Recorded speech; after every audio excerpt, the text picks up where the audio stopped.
అందరికీ నమస్కారం అండి. తెలుగు కథల సంపుటికి స్వాగతం. నా పేరు శ్వేత. ఈరోజు మనం చెప్పుకోబోయే కథ కందుకూరి వెంకట మహాలక్ష్మి గారు రచించిన బంధం అనుబంధం అనే కథను విందామండి. కథలోనికి వెళ్ళే ముందు మన ఛానల్ని మొదటిసారిగా చూస్తున్న వారైతే సబ్స్క్రైబ్ చేసుకోవడం మర్చిపోకండి. కథను పూర్తిగా విన్న తర్వాత లైక్ చేయడం, షేర్ చేయడం అస్సలు మర్చిపోవద్దండి.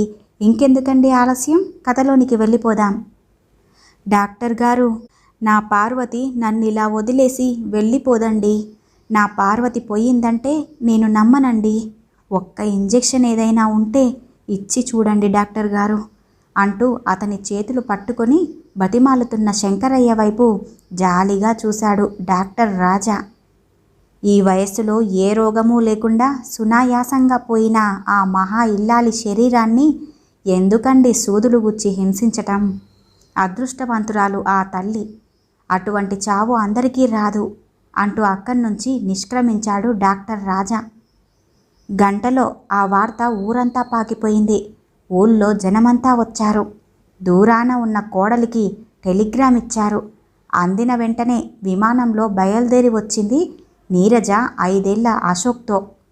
ఊరుకోండి మామయ్య గారు, ఎన్ని కష్టాలొచ్చినా ఎంతో ధైర్యంతో ఎదుర్కొని మాకు ధైర్యం చెప్పిన మీరే ఇలా బాధపడితే ఎలాగండి?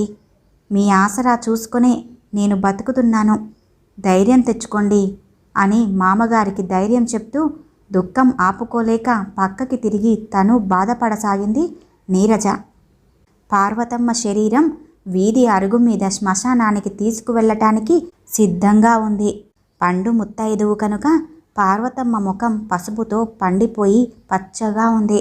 ₹1/2 కాసంత కుంకుమ బొట్టు, కళ్ళకి పెట్టుకున్న కాటుక ఆమె పునిస్త్రీతనానికి నిదర్శనగా చెక్కు చెదరకుండా ఉన్నాయి.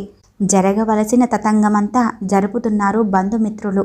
శంకరయ్య మాత్రం పార్వతమ్మ పక్కన నుంచి కదలకుండా చంటి పిల్లాడిలా విలపిస్తున్నాడు. కోడలి రాక కోసమే అంతవరకు ఆపుకున్న ఆమె శరీరాన్ని మరో గంటలో తీసుకెళ్లి దహన సంస్కారాలు జరిపిస్తారు. ఇది తలుచుకోగానే శంకరయ్య గుండె జల్లుమంది. డాక్టర్ గారు తన ప్రాణం పోయిందంటేనే నమ్మలేదు. అలాంటిది ఇప్పుడు ఆమెని తన నుంచి శాశ్వతంగా దూరం చేస్తారంటే భరించేదెలా? ఆమె మృతదేహాన్ని అంటిపెట్టుకొని కూర్చున్న నా నుంచి నా పార్వతి మృతదేహాన్ని కూడా తీసుకువెళ్ళిపోతారన్నమాట. ఆమె లేకుండా ఎలా బ్రతకడం? ఆమె అండ చూసుకొని ఎన్ని ఎదురు దెబ్బల్ని తట్టుకొని బతుకుతున్నాను అంటూ రెట్టింపైన దుఃఖంతో గోల గోల పెడుతున్నాడతను. పెళ్లి నాటికి తనకి 12 ఏళ్ళు. పార్వతి వయసు ఎంతో తెలీదు. తను ఇంటర్ చదువుతుండగా పార్వతి కాపురానికొచ్చింది. తమది పెద్ద కుటుంబం. అత్తామామల మధ్య, ఆడబిడ్డల మరుదుల మధ్యకి చిన్న వయసులోనే అడుగుపెట్టిన పార్వతి ఎప్పుడూ కూడా అత్తగారి వెనక వంటింట్లో చాకిరీకి అలవాటు పడిపోయింది. పై ఊళ్ళో చదువుతున్న తను సెలవులకి ఇంటికొచ్చినప్పుడు కూడా ఏ రాత్రికో గాని తన దగ్గరికి వచ్చేది కాదు. పార్వతి కాపురానికొచ్చాకనే ఆడబిడ్డలకి, మరుదులకి పెళ్ళిళ్ళయ్యాయి. పై ఊళ్ళలో ఉద్యోగాలు చేసే మరుదులు వారి వారి భార్యలతో వెళ్ళిపోయారు. సొంత ఊళ్ళోనే ఉద్యోగం చేసే తను, పార్వతే మిగిలారు ఆ ఊళ్ళో. ఆడపిల్లలు అత్తవారిళ్ళకెళ్ళినా పండగల పేరిట, పురుళ్ళ పేరిట వస్తూనే ఉండేవారు. పెళ్లివారి ఇల్లులా ఎప్పుడూ నిండుగా ఉండే ఆ ఇంటికి పెద్ద కోడలిగా పార్వతి ఎప్పుడూ ఊపిరి సలిపేదే లేదు. ఎందరు కోడళ్ళు వచ్చినా పార్వతి ఇది నా పని, ఇది నీ పని అని ఎప్పుడూ అని ఎరుగదు. కల్మషమెరుగని సాధ్వి పార్వతి. అత్తమామలకి పార్వతంటే ఒక దేవతే. ఆమె కనపడని క్షణం వారికి తోచేది కాదు. కాలం స్తంభించిపోయినట్లుగా ఏ పనులు జరిగేవి కావు. ఆమె పెత్తనం, ఆమె సలహా ప్రతి పనిలో, ప్రతి మాటలో వారికి అవసరమైనప్పటికీ పార్వతి వారి పెద్దరికాలని గౌరవిస్తూ అన్నీ తనే అయి చూసుకునేది. ఆమె అడుగుపెట్టిన రోజు నుంచి అత్తామామలు గతించే వరకు అదే పద్ధతిలో ఆ ఇంటిని నడిపి ఓహో అనిపించుకున్న మహా ఇల్లాలు పార్వతి. 5గురు బిడ్డల్ని కన్న పార్వతి ఆఖరికి ఒక్కడినే దక్కించుకున్న తల్లిగా మారింది. ఆ పసికందునే ఎంతో అల్లారు ముద్దుగా పెంచసాగారు ఆ దంపతులు. తండ్రి పోయిన తర్వాత కొడుకులకి మిగిల్చిన ఆస్తిలో వాటాగా శంకరానికి 2 ఎకరాలు వచ్చాయి. టీచరుగా వచ్చే జీతం ఖర్చులకి పోగా 2 ఎకరాల మీద వచ్చే గింజల్ని తిండికి తెచ్చుకునేవారు. కొడుకు వాసు కాలేజీ చదువులకెళ్లేదాకా శంకరయ్య జీవితం సాఫీగానే సాగింది. కొడుకు పై ఊరి చదువు వీరి జీవిత గమనంలో మార్పుని తీసుకొచ్చింది. ఇటు ఇంటికి పెద్ద కొడుగ్గా తన వారిని చూసుకుంటూ అటు కొడుక్కి నెల నెలా ఖర్చులకి పంపటం ఇబ్బందిగానే ఉండేది. అలా అని ఉన్న ఒక్క కొడుకుని చదివించకుండా కూర్చోబెట్టడం కూడా ఇష్టం ఉండేది కాదు. అందులో వాసు చిన్నప్పటి నుంచి అన్నింటిలోనూ ఫస్టే వచ్చేవాడు. కనీసం డిగ్రీ అయినా చెప్పించాలన్నది వారి కోరిక. ఎంతైనా కష్టపడి కొడుకును చదివించి ఉద్యోగస్తుడిని చేస్తే వాడి పంచన తాము కూడా చల్లగా బతకొచ్చని నిశ్చయించుకున్నారు. దాంతో ముందు ఓ ఎకరాన్ని అమ్మి ఇంటర్ చదివించారు. తర్వాత ఆ ఉన్న 2వ ఎకరం కూడా అమ్మేసి కొంత అప్పు చేసి బీకాం పూర్తి చేయించారు. ఈ మధ్యకాలంలో ఆ దంపతులు ఎలా కాలం గడుపుతున్నారు అన్నది వారికొక్కరికి మాత్రమే తెలుసు. వాసు బీకాం పాస్ అయిన కొద్ది కాలానికే అతనికి వేరే ఊళ్ళో బ్యాంకులో ఉద్యోగం రావటం, మరికొన్ని రోజులకే వివాహం చేయటం జరిగిపోయింది. వాసు భార్య నీరజ కూడా చాలా అణకువ గల అమ్మాయి. పార్వతమ్మ కోడల్ని కూతురి కన్నా ఆప్యాయంగా చూసుకునేది. వారి మధ్య అనుబంధం తల్లి పిల్లల్లా ఉండేది. వాసు నీరజలు ఉద్యోగం చేసే ఊరు వెళ్తూ అత్తామామల్ని తమ దగ్గరకొచ్చేసి ఉండమని బలవంతం చేసి వెంట తీసుకెళ్లారు. నెల జీతం రాగానే తల్లిదండ్రులకి 400 ఇచ్చి ఖర్చు చేసుకోమనేవారు.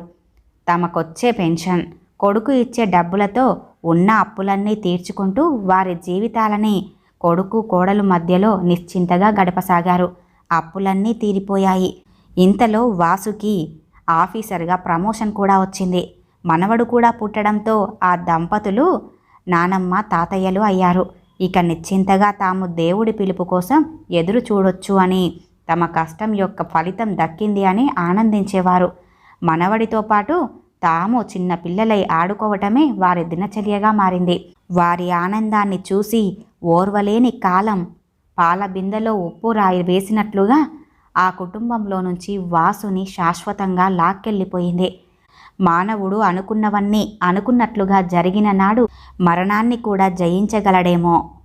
ఏడాదంతా కష్టపడి పండించుకొని గింజ గింజ పోగు చేసుకున్న ధాన్యపు రాశి ఉప్పెనొచ్చి కొట్టుకుపోయినట్లుగా, ఎంతో శ్రమపడి ఇటుక ఇటుక మోసి కట్టుకున్న ఇంటిని భూకంపం నేలమట్టం చేసినట్టుగా ఆ ఇంటికి వెన్నెముకలాగా ఉన్న వాసుని గెద్దలా తన్నుకుపోయింది విధి. అటు భార్య కొడుకుని, ఇటు ముసలి తల్లిదండ్రుల్ని దిక్కులేని వారిని చేసి వాసుకి 100 ఏళ్ళు నిండిపోయాయి. మీ కర్మానికి మీరు బాధపడండి అంటూ ఎవ్వరి గురించి ఆలోచించకుండా వెళ్ళిపోయిన వాసు కోసం ఇంట్లో అంతా ఏడ్చి ఏడ్చి సొమ్మసిల్లిపోయిన రోజు కూడా శంకరయ్య ధైర్యంగా కోడల్ని భార్యని ఊరడించి మనకి ఎంతే ప్రాప్తం అన్న వేదాంతాన్ని బోధించేవాడు. 13వ రోజు నీరజ తల్లిదండ్రులొచ్చి తల్లి కొడుకును తీసుకువెళ్ళిపోయారు. కొడుకు చేతిలో బూడిదవ్వవలసిన ఆ వృద్ధ దంపతులు అల్లారు ముద్దుగా పెంచిన తన చేతులతోనే కొడుకుని బూడిద చేయవలసి రావటం తట్టుకోలేకపోయారు. మిగతా పిల్లల్లా పుట్టగానే నువ్వు పోయి ఉండుంటే ఇంత బాధ ఉండేది కాదేమో అని ఏడ్చేది పార్వతమ్మ. ఇంత తెలివి, ఇంత మంచితనం, ఇంత ప్రేమ అన్నీ కలిపి నీలో నింపింది ఈ రకంగా మా కడుపులో చిచ్చు పెట్టడానికా బాబు అంటూ లోపల కుళ్ళిపోయేవాడు శంకరయ్య. మళ్ళీ గుండె బరువుతో విధికి తలొగ్గి సొంత ఊరికి తిరిగొచ్చేశారు ఆ దంపతులు. మళ్ళీ వారి పరిస్థితి మొదటికొచ్చింది. వెనుక నయా పైసా లేదు. వృద్ధాప్యం వల్ల తిరగలేకపోతున్న శంకరయ్య ఏ పని చెయ్యగలడు? అలాగే 2-3 పిల్లలకి ఇంటి దగ్గరే పాఠాలు చెప్పాలని పాటుపడేవాడు. ఊళ్ళో పెద్దలు వాళ్ళ బాధని అర్థం చేసుకొని సహాయపడ్డానికి ప్రయత్నించేవారు. ఎన్నాళ్ళు వీరి వల్ల అన్నీ పొందిన బంధువులు మాత్రం పలకరిస్తే అంటుకుంటారేమో అన్నట్లుగా దూరంగానే ఉండిపోయారు. నీరజకి వాసు పనిచేసిన బ్యాంకులోనే ఉద్యోగం ఇచ్చారు. ఉద్యోగంలో చేరిన కొద్ది కాలానికి అత్తామామల్ని తమ దగ్గరికి వచ్చేయమని, తన్నే కొడుకుగా భావించి తనకి పెద్ద దిక్కుగా ఉంటే ధైర్యంగా ఉంటుందని ఉత్తరం రాసింది కోడలు. లింకు తెగిన గొలుసుగా మారింది ఆ బంధం. ఆప్యాయతలు చావవు, కానీ స్వతంత్రంగా వెళ్ళి ఉండలేని చోటయ్యింది. ఏ ముఖం పెట్టుకొని కోడలి సంపాదన తినటానికి వెళ్తాము అనుకుని నీరజ ఆప్యాయతకి ఆనందాన్ని వెళ్ళిబుచ్చుతూ ఉత్తరం రాసేశారు. ఫస్ట్ తారీఖు రాగానే నీరజ వద్ద నుంచి వచ్చిన 100 రూపాయల మనీ ఆర్డర్ అందుకున్న శంకరయ్య హృదయం ఆర్ద్రమైంది. కోడలి మంచితనానికి మరో నిదర్శనం అనుకున్నారు వారిద్దరూ కూడా. ఆ దంపతుల మంచితనానికి ఊరంతా వారిని గౌరవించేవారు, ఏదో విధంగా సహాయపడేవారు. కానీ వారి దుఃఖాన్ని మాత్రం ఎవరు తీర్చగలరు? చచ్చిన వారితోనే చావలేమో. తినక తప్పదు. తను తింటే గాని భర్త తినడు. అందుకు యాంత్రికంగా వంట చేసేది. కానీ సముద్రపు కెరటాల్లా తన్నుకొచ్చే దుఃఖాన్ని ఆపుకోలేక విలపించని గడియ ఉండేది కాదు. భార్య బాధని చూడలేని శంకరయ్య పార్వతికి ధైర్యం చెప్పేవాడు. చూడు పార్వతి, నీకు జ్ఞానం రాకముందు నాకు భార్యవయ్యావు. జ్ఞానం వచ్చిన దగ్గర నుంచి మనిద్దరం కలిసి ఒకే చోట ఉండి కష్టాలని ఆనందాన్ని పంచుకున్నాం. ఈ పిల్లలు మనకి మధ్యలో వచ్చారు. మన పిల్లాడు మన పట్ల భక్తి గౌరవాలు కలవాడు అవటం వల్ల ఇంత దుఃఖానికి కారణమయ్యింది. కొన్ని కుటుంబాల్లో లాగా కొడుకులు రెక్కలు రాగానే తల్లిదండ్రుల్ని మర్చిపోయి దూరంగా వెళ్ళిపోయి ఉంటే మనం ఒంటరిగా ఉండవలసిన వాళ్ళమే కదా. పిల్లల్ని కంటాం, పెంచుతాం, అది మన డ్యూటీ. ఆడపిల్లలు పెళ్ళిళ్ళై వెళ్ళిపోతారు, కొడుకులు ఉద్యోగాల పేరిట వెళ్ళిపోతారు. ఆఖరికి మిగిలేది భార్యాభర్తలే. మన దురదృష్టం కొద్దీ విధి వక్రించి మన వాసు మనకి శాశ్వతంగా దూరమయ్యాడు. ఎవ్వరూ తీర్చలేని లోటే. ఉన్న మనిద్దరం కాలం గడుపుకోక తప్పదు. నువ్విలా బాధపడుతూ ఉంటే నేను తట్టుకోలేను. నా కోసం దుఃఖాన్ని దిగమింగుకొని తిరుగుతూ ఉండు అని ఓదార్చేవాడు. పాతివ్రత్యానికి మారుపేరైన పార్వతమ్మకి భర్తే సర్వస్వం. శంకరయ్య సేవే ఆమె దినచర్య. ఆమెను ఆనందంగా ఉంచటమే అతని దైనందిన కార్యక్రమంగా మారింది. అలా బ్రతుకుతున్న ఆ దంపతుల మధ్య మళ్ళీ చిచ్చు పెట్టింది కాలం. ఏ రోగంతో తీసుకోకుండా, ఏ అనుమానము రానికుండా అకస్మాత్తుగా భార్య ఇలా కళ్ళు మూయటంతో శంకరయ్య తట్టుకోలేకపోతున్నాడు. గతాన్ని తలుచుకొని దుఃఖిస్తున్నాడు. ఈ వయసులో నాకు దిక్కెవరు? పార్వతి దగ్గరున్న స్వతంత్రం ఎవరి దగ్గర ఉంటుంది? దాని చేతుల్లో నేనెందుకు కళ్ళు మూయలేదు? రేపటి నా గతి ఏమిటి అన్న బెంగ, బాధ శంకరయ్య గుండెల్ని పిండేస్తోంది. కాలం ఎవరి కోసం ఆగదు. జరగవలసినవన్నీ జరగాలి. శంకరయ్యని బలవంతాన లేవదీసి పార్వతమ్మ శవాన్ని ఎత్తారు. ఊళ్ళో ఉన్న బంధుమిత్రులంతా ఆ శవం వెనక ఊరేగింపులా బయలుదేరారు. ఆ ముత్తైదువుని సాగనంపుతూ ఊరి జనం విలపిస్తున్నారు. అందరి మనసుల్ని కదిలింపజేసిన పార్వతమ్మ లక్షాధికారిని కాదు. కోటీశ్వరులకి పట్టని రాజపూజ్యం మధ్యతరగతి మంచి మనసు గల వ్యక్తులకి పండుతుంది అనటానికి నిదర్శనం పార్వతమ్మ అంతిమయాత్రే. వెనక వృక్షాలో వెళ్తున్న శంకరయ్యను ఈ దృశ్యం కదల్చివేస్తుంది. ఎంత అదృష్టం నా పార్వతిది! మంచితనానికి పట్టే అదృష్టం అన్నింటికన్నా గొప్పది అనుకున్నాడతను. కాటి మీద పెట్టిన పార్వతమ్మ మెడలో బొందుతాడుకు కట్టిన పుస్తెల్ని తీసి శంకరయ్య చేతిలో పెట్టారు. నా చేతులతో కట్టిన పుస్తెల్ని మళ్ళీ నాకే ఇచ్చేసి వెళ్ళిపోతున్నావా? దీంతో 3 ముళ్ళ బంధం తీరిపోయినట్లేనా అంటూ వాటిని గుండెల కద్దుకొని గోల పెట్టసాగాడు. బాబుగారు రావాలి, మీరే ఆ తల్లికి కొరివి పెట్టాలి అన్న బ్రాహ్మణుడి మాటలకి ఉలిక్కి పడ్డాడు. ఏంటి, ఇది కూడా నేనేనా? అవును, ఉన్న ఒక్క కొడుకు వెళ్ళిపోయాడుగా, అంతా అపసవ్యమే అంటూ ఇద్దరి సహాయంతో లేచి వెళ్ళి ఆమె తల వద్ద నిప్పు పెట్టాడు. అంతే. అంతవరకు శరీర రూపంలో కనిపించిన పార్వతమ్మ మంటల మధ్య నిశ్చింతగా నిద్రిస్తూ ఆహుతి కాసాగింది. మంటలు చుట్టూ కమ్ముకుంటున్నాయి. శంకరయ్య మనసు గిలగిలలాడిపోతుంది. చిన్న నిప్పు రవ్వ శరీరం మీద పడితేనే అమ్మో అంటామో, అలాంటిది శరీరం అంతా అలా కాలిపోతుంటే ఎంత నిర్మలంగా పడుకున్నావు పార్వతి. ఆ మంటలు చూస్తుంటే నా శరీరం మండిపోతుంది. నువ్వెలా తట్టుకుంటున్నావు అని బాధపడసాగాడు. మళ్ళీ ఈ బాధలు బెంగలు గాలి రూపేణా ఉండే శరీరానికే అనుకున్నాడు.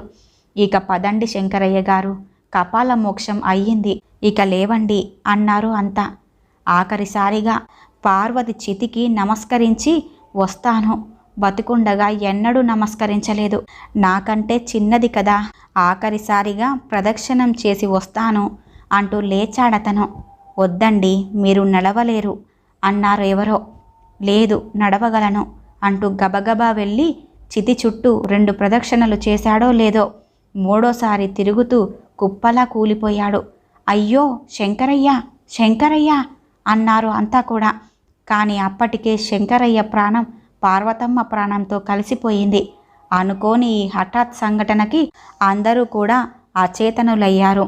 ఈ బంధాన్ని ఎవ్వరూ విడదీయలేరు. ఇటువంటి చావు కోరుకుంటే కూడా వచ్చేది కాదు. శంకరయ్య బాధ, బెంగ ఆ దేవుడే తీర్చేశాడు. పార్వతీ పరమేశ్వరుల వంటి దంపతుల్ని విడదీయలేని కాలం కూడా వీరి ముందు తలొగ్గింది అంటూ శంకరయ్య శవాన్ని ఎత్తి మండుతున్న పార్వతమ్మ శరీరం పక్కన్నే ఉంచి నమస్కరించారు. పాపం, అంతా అపసవ్యమే. ఈ కుటుంబంలో అంతా అపసవ్యంగానే జరిగింది. ఈ సహగమనము అంతే అనుకున్నారంతా కళ్ళు ఒత్తుకుంటూ. ఈ కథ ఇంతటితో సమాప్తమండి. విన్నారుగా, అల్లారు ముద్దుగా పెంచుకున్న ఒక్కగానొక్క కొడుకు లోకాన్ని వదిలి వెళ్ళిపోయేసరికి ఆ తల్లిదండ్రులు ఎలా బెంగ పెట్టుకున్నారో, ఆ బెంగతోనే పార్వతమ్మ కూడా చనిపోయేసరికి శంకరయ్య ఒంటరివాడయ్యాడు. చివరికి ఆ బాధతోనే శంకరయ్య కూడా ప్రాణాలు వదిలేశాడు. నిజంగా ఈ కుటుంబంలో అంతా అపసవ్యంగానే జరిగింది. ఇలాంటి పరిస్థితి ఎవరికి రాకూడదని కోరుకుంటున్నాను. ఈ కథ కనుక మీకు నచ్చినట్లయితే లైక్ చేయండి, షేర్ చేయండి, అలాగే సబ్స్క్రైబ్ చేసుకొని మన ఛానల్ని ఎంకరేజ్ చేయండి. అలాగే మీ యొక్క విలువైన అభిప్రాయాలను కూడా కామెంట్ రూపంలో తెలియజేయండి. ఇంత మంచి కథను మనకు అందజేసిన కందుకూరి వెంకట మహాలక్ష్మి గారికి ధన్యవాదాలు తెలియజేసుకుంటున్నానండి. మరొక మంచి కథతో మళ్ళీ కలుద్దామండి. నమస్కారం.